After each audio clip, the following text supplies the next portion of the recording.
আচলতে শান্তি বোলা বস্তুটোতে অসমত নোহোৱা হৈছে। সমগ্ৰ অসমতে এতিয়া অৰাজকতা আৰু অশান্তি সৃষ্টি হৈছে। যি গণতন্ত্ৰ বিৰোধী আৰু মানৱতা বিৰোধী উচ্ছেদ কৰিলে হিমন্ত বিশ্ব শৰ্মাৰ নেতৃত্বাধীন চৰকাৰখনে হাজাৰ হাজাৰ আৰক্ষী নমাই দাদাগিৰিৰে যি কাৰ্য কৰিলে, দুখীয়া মানুহক, নিচলা মানুহক, ভূমিহীন মানুহক যি ঘৰ বাৰী ভাঙি দিলে, তছ তছ কৰি দিলে, বুলডোজাৰ চলাই যি দাদাগিৰি কৰিলে, আৰু শেষত অন্তিম সময়ত এই মানুহখিনিয়ে কি কৰিলে, তিৰপাল ধৰি নিজৰ পৰিয়াল লৈ থাকিব ধৰিলে। আৰু সেইটো সময়ত আজি গোৱালপাৰাৰ পাইকানত দেখিছোঁ আজি আৰক্ষীয়ে সেই মানুহবিলাকক খেদি পঠিয়াবলৈ চালনা পৰ্যন্ত কৰিছে। এই ঘটনাক আমি নেমচৰ তৰফৰ পৰা ধিক্কাৰ দিছোঁ, গৰিহণা দিছোঁ। আৰক্ষীসকল, আপোনালোকক অনুৰোধ জনাইছোঁ, সেই সকলো মানুহ মুখ্যমন্ত্ৰী ডাঙৰীয়াই যিটো কৈ থাকিব সকলো কথাতে আপোনালোকে গুৰুত্ব নিদিব।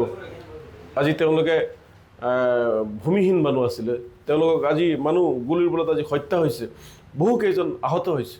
আপোনালোকৰ মায়া মমতা নাই নেকি? আমি মুখ্যমন্ত্ৰী ডাঙৰীয়াক স্পষ্টকৈ কৈ দিছোঁ, এইবোৰ বন্ধ কৰক। এইবোৰ মানুহ হয়, ভাৰতীয় মানুহ হয়।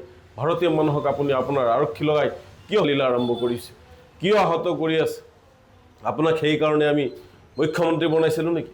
সেইকাৰণে আপোনালোকক আমি গণতান্ত্ৰিকভাৱে নিৰ্বাচন কৰিছিলোঁ নেকি?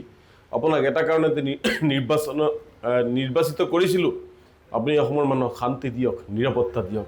কিন্তু আপুনি বাছি বাছি মুছলমানসকলক যি অন্যায় অত্যাচাৰ আৰম্ভ কৰিছে, এয়া বৰ দুখজনক কথা। অহা কাইলৈও আমি ইয়াৰ বিৰুদ্ধাচৰণ কৰি আমি কাইলৈ সমগ্ৰ অসমতে আমি প্ৰতিবাদ কৰিম। এই উচ্ছেদিতৰ বিৰোধিতাৰে যি পাইকান অঞ্চলত আজি আৰক্ষীয়ে আজি মানুহৰ মৃত্যু হ'ল, সাধাৰণ মানুহৰ মৃত্যু হ'ল, শান্তি শুবলৈ দিয়া নাই, বহিবলৈ দিয়া নাই, তাৰ আমি প্ৰতিবাদ কৰিম। আৰু অহাকালি সমগ্ৰ অসমতে ইয়াৰ গণতান্ত্ৰিকভাৱে প্ৰতিবাদ হ'ব। আমি আশা কৰিছোঁ সমূহ ৰাইজে আহি এই যি বৰ অন্যায় অত্যাচাৰ কৰি আছে এই চৰকাৰখনৰ বিৰুদ্ধে আপোনালোকে গণতান্ত্ৰিকভাৱে শান্তিপূৰ্ণ আন্দোলন কৰিব। আচলতে শান্তি বোলা বস্তুটোতে অসমত নোহোৱা হৈছে। সমগ্ৰ অসমতে এতিয়া অৰাজকতা আৰু অশান্তি সৃষ্টি হৈছে।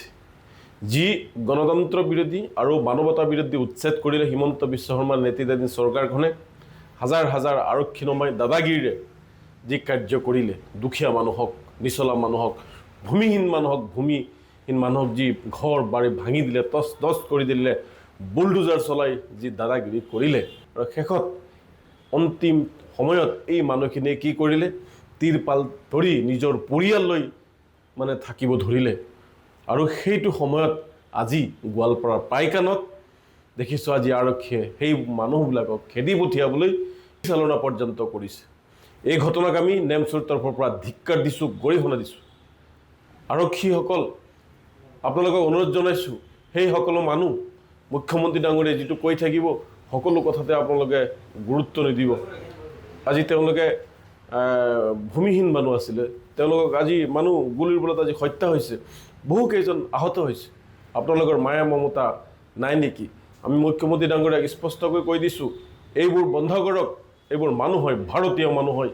ভাৰতীয় মানুহক আপুনি আপোনাৰ আৰক্ষী লগাই কিয় লীলা আৰম্ভ কৰিছে, কিয় আহত কৰি আছে? আপোনাক সেইকাৰণে আমি মুখ্যমন্ত্ৰী বনাইছিলোঁ নেকি? সেইকাৰণে আপোনালোকক আমি গণতান্ত্ৰিকভাৱে নিৰ্বাচন কৰিছিলোঁ নেকি? আপোনাক এটা কাৰণতে নিৰ্বাচিত কৰিছিলোঁ, আপুনি অসমৰ মানুহক শান্তি দিয়ক, নিৰাপত্তা দিয়ক। কিন্তু আপুনি বাছি বাছি মুছলমানসকলক যি অন্যায় অত্যাচাৰ আৰম্ভ কৰিছে, এয়া বৰ দুখজনক কথা। অহা কাইলৈও আমি ইয়াৰ বিৰুদ্ধাচৰণ কৰি আমি কাইলৈ সমগ্ৰ অসমতে আমি প্ৰতিবাদ কৰিম। এই উচ্ছেদিতৰ বিৰোধিতাৰে যি পাইকান অঞ্চলত আজি আৰক্ষীয়ে আজি মানুহৰ মৃত্যু হ'ল, সাধাৰণ মানুহৰ মৃত্যু হ'ল, শান্তি শুবলৈ দিয়া নাই, বহিবলৈ দিয়া নাই, তাৰ আমি প্ৰতিবাদ কৰিম। আৰু অহাকালি সমগ্ৰ অসমতে ইয়াৰ গণতান্ত্ৰিকভাৱে প্ৰতিবাদ হ'ব। আমি আশা কৰিছোঁ সমূহ ৰাইজে আহি এই যি বৰ অন্যায় অত্যাচাৰ কৰি আছে এই চৰকাৰখনৰ বিৰুদ্ধে আপোনালোকে গণতান্ত্ৰিকভাৱে শান্তিপূৰ্ণ আন্দোলন কৰিব।